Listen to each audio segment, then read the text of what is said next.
देखिए इन्हें, क्रोध में मनुष्य सदैव अनुचित कार्य करता है।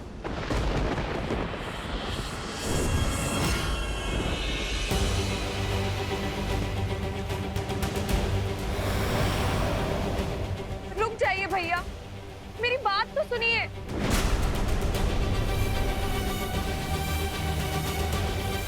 नहीं, मत छोड़ो इसकी। अपनी नाक तो कटवा ली, अब तुम्हारा अपमान करने चली है ये। रावण की मृत्यु का कारण भी तो यही है। राक्षस कुल के अंत का कारण ये है। हाँ हाँ, मत सुनो इसकी, मत सुनो इसकी, मत सुनो इसकी, मत सुनो, मत सुनो इसकी, मत सुनो इसकी, मत सुनो इसकी, मत सुनो इसकी, मत सुनो।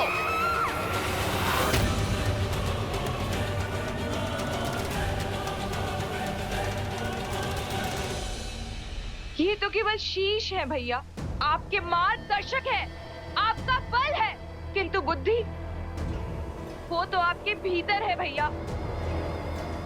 उन्हें अपने मस्तिष्क को नियंत्रित मत करने दीजिए। लव कुश को युद्ध के लिए ललकार कर हराना असंभव है भैया। उन्हें देवताओं का आशीर्वाद प्राप्त है।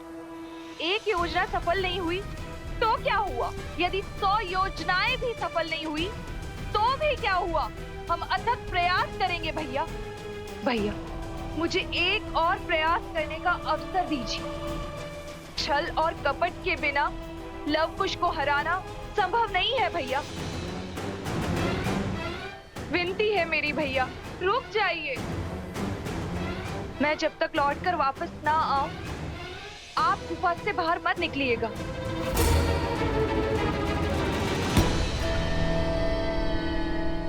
आज फिर तुम्हारी बात मान लेता हूं,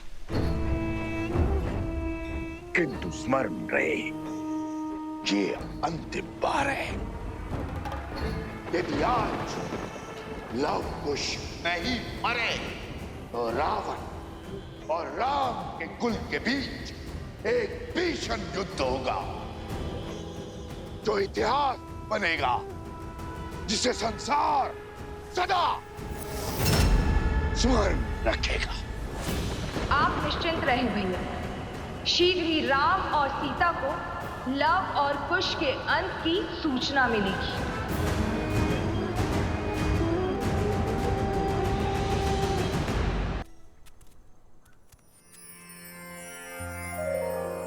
धन्यवाद ऋषि कुमारों। यदि आप लोग नहीं होते तो हमारी मृत्यु निश्चित थी। आप दोनों ने इस माता को सदा सदा के लिए अपना ऋणी बना दिया है। ये तो हमारा कर्तव्य था। अब आप सबके परिवार सुरक्षित है, आप इन्हें अपना सकते हैं। असंभव!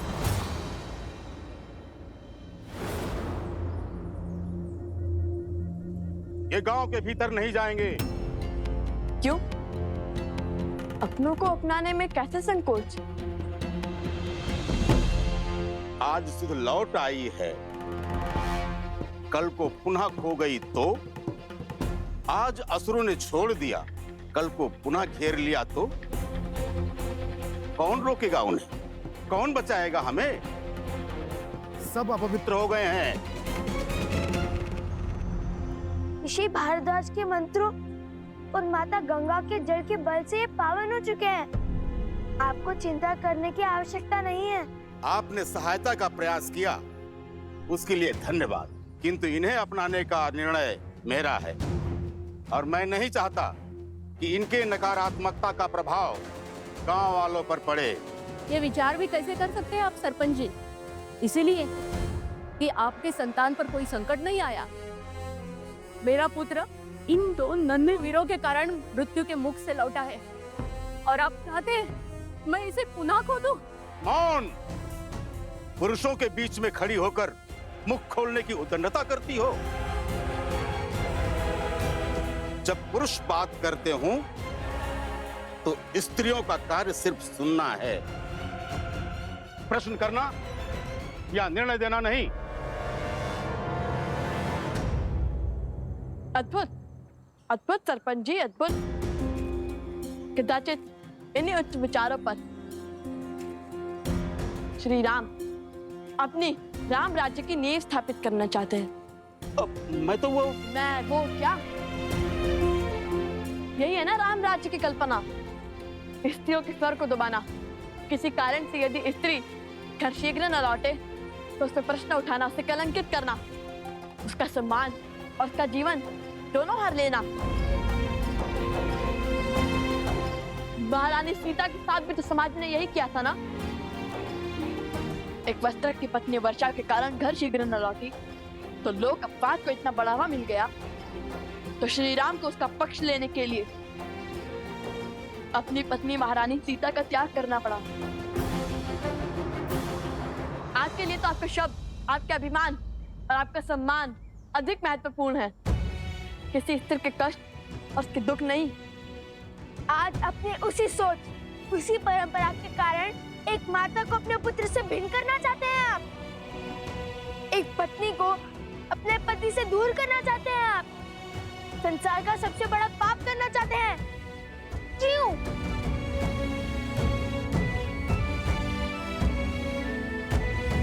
आप सब मौन क्यों हैं? कैसे एक परिवार को टूटने का स्वांग देख सकते हैं आप? एक स्त्री के अधिकार और माता के भावों को कुचलने का खेल कैसे खेल सकते हैं आप? एक बात समझ ले आप सब और आपके सरपंच जी, जो स्त्री घर चला सकती है वो गांव भी चला सकती है और राज्य भी। राम राज्य की कल्पना तभी सार्थक होगी जब सबको सम्मान मिलेगा, सबको समान देखा जाएगा, स्त्री और पुरुषों को एक समान रखा जाएगा। बस बहुत बोल लिया तुमने, अब मैं बोलूंगा। इस स्त्री ने गांव की मर्यादा को तोड़ा है। इसके कारण गांव के सरपंच को 2 बालकों के कटु वचन सुनने पड़े हैं। ये दंड की भागी है और इसे दंड मिलेगा। इसका ये दंड है, ये सूर्यास्त से पहले गांव छोड़कर चली जाए और इससे कोई बात नहीं करेगा। स्वामी,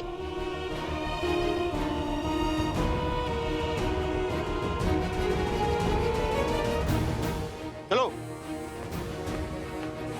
ये कैसा अनर्थ कर रहे हैं आप? ये उचित नहीं है, रुकिए। कुछ युवकों के शरीर में असुरी शक्ति का वास तो था ही, किंतु इनके मन में भी असुरी शक्ति का वास है।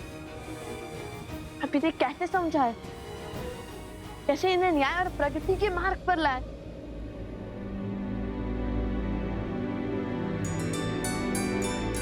भैया,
सिखाया क्यों खलती जो प्रश्न उठाया, पुरुष का कैसा ही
अधिकार नहीं भजना श्री राम।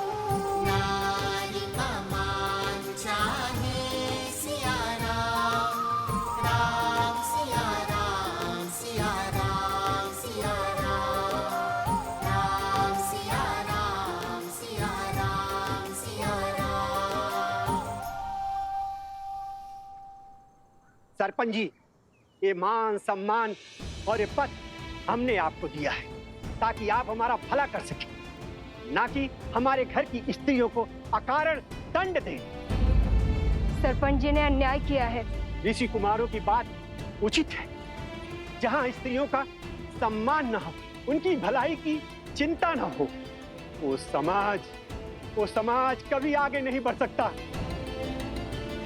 हम इस सरपंच को नहीं मानेंगे। अब जिस स्त्री ने अपने अधिकार और सम्मान के लिए ध्वनि उठाई है, वो हमारी नई सरपंच होगी। हाँ, यही है हमारी सरपंच। यही है हमारी सरपंच। हाँ, यही है हमारी सरपंच। यही हमारी सरपंच। ऋषि कुमारों, आपके कारण हमारी सोच से अधर्म और अन्याय का आवरण हटा। कृपया कर हमारी नई सरपंच का अभिषेक करें। हाँ, आप ही अभिषेक करें। हाँ, आप ही अभिषेक करें। अद्भुत पुत्रों, अयोध्या पहुंचने से पहले ही राम राज्य की कल्पना को सार्थक कर दिया। आयुष्मान भव। जय श्री राम। जय श्री राम। जय श्री राम।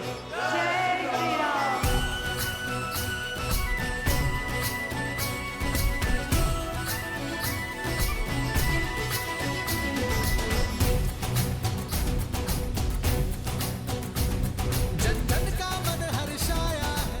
जय श्री राम। देखो सुराज अब आया है। बरसों दुख था है ताप सहा। लौटी अब शीतल छाया है। कर स्थापित मर्यादा। संसार के पाप को हर उठा कर तारम।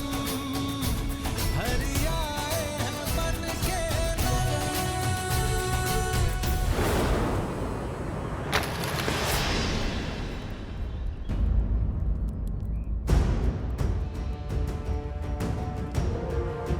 लवकुश,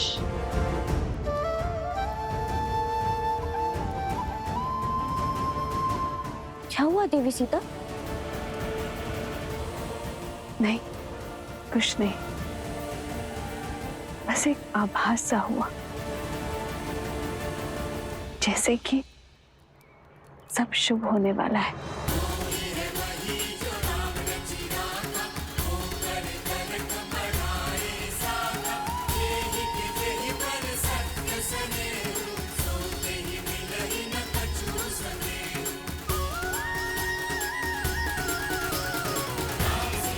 जय श्री राम। जय श्री राम। जय श्री राम। कोई कर्म जो मन को प्रफुल्लित कर रहा है, मानो जैसे जैसे शीघ्र ही सब शुभ हो जाएगा। समाज में व्याप्त जिस बुराई के लिए मैं और श्री राम अलग हुए थे, वो युद्ध अब गति पकड़ चुका है। ओम इष्ट देवताभ्यो नमः स्वाहा।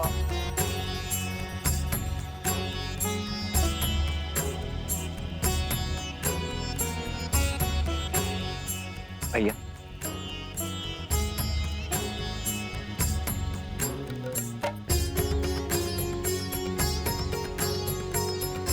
ये 5 पत्तियों वाला बेलपत्र बहुत दुर्लभ होता है लक्ष्मण। कभी कभी प्राप्त होता है और वो भी सहयोग से। और आज ऐसे ही किसी शुभ सहयोग से मेरा मन प्रफुल्लित हो रहा है लक्ष्मण। मानो जैसे मेरा मन हर दुविधा से दूर हो, हर संकट से परे हो। कुछ शुभ अवश्य घट रहा है। हमारे अश्वमेध यज्ञ का अश्व हर स्थान से निर्विघ्न विचरण करता हुआ आ रहा है भैया। कदाचित वही आभास आपके मन में हर्ष का कारण है? नहीं लक्ष्मण, अश्वमेध यज्ञ का अश्व इसका कारण नहीं है।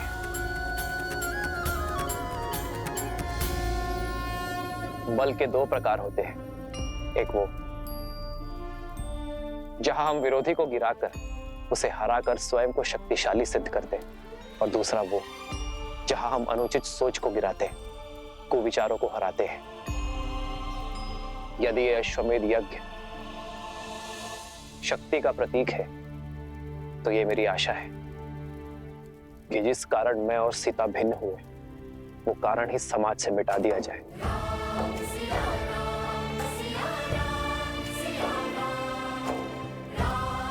समाज में स्त्री को समान अधिकार मिले।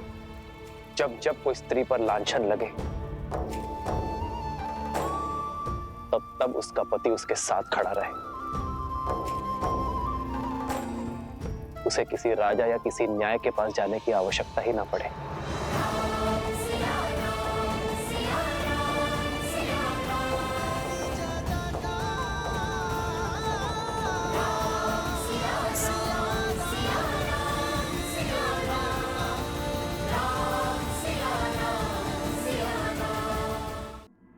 अति उत्तम भैया, आज तो आनंद आ गया। अरे भैया, हमने आज इतना शुभ कार्य किया और आप प्रसन्न होने के स्थान पर विचार से घिरे हुए हैं। हमने जिस कार्य का बेड़ा उठाया था उसका शुभारंभ तो कर दिया, किंतु जैसे जैसे हम अयोध्या की ओर बढ़ेंगे ये कार्य और कठिन होता जाएगा। स्मरण है ना, वो रक्षक बार बार किसी महाराज को बुला रहा था। बचाइए महाराज। और ये वही है जो हमारे हर कार्य और उद्देश्य के बीच में बाधा बनता है। इसलिए हमें बड़ी सावधानी से उचित शब्दों का प्रयोग करके अपनी बात को सभी के समक्ष रखना होगा।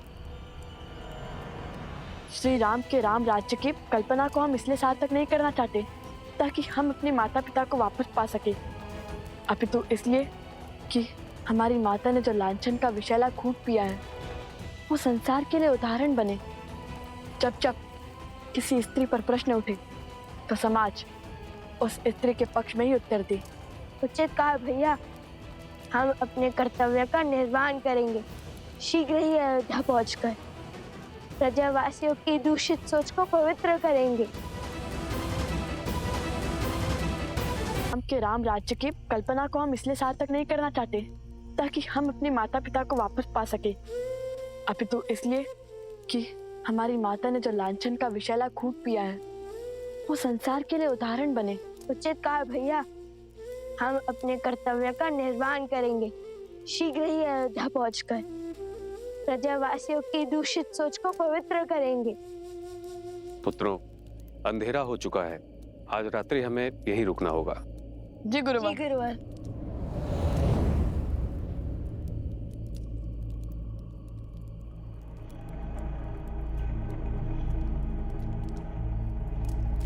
भैया, भोजन बनाने के लिए लकड़ियां लाने का आदेश दिया है गुरुवर ने, किंतु यहाँ तो सारी लकड़ियां गीली है। देखिए भैया।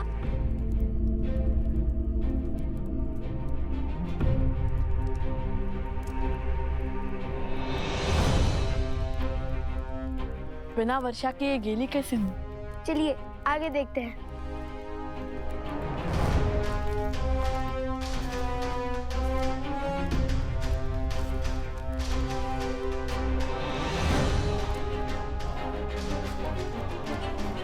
भैया, ये भी गिरा है।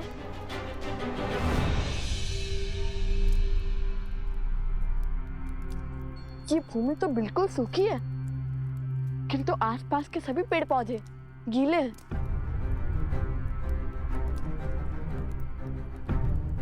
ये कैसे संभव है? ये कैसी वर्षा है?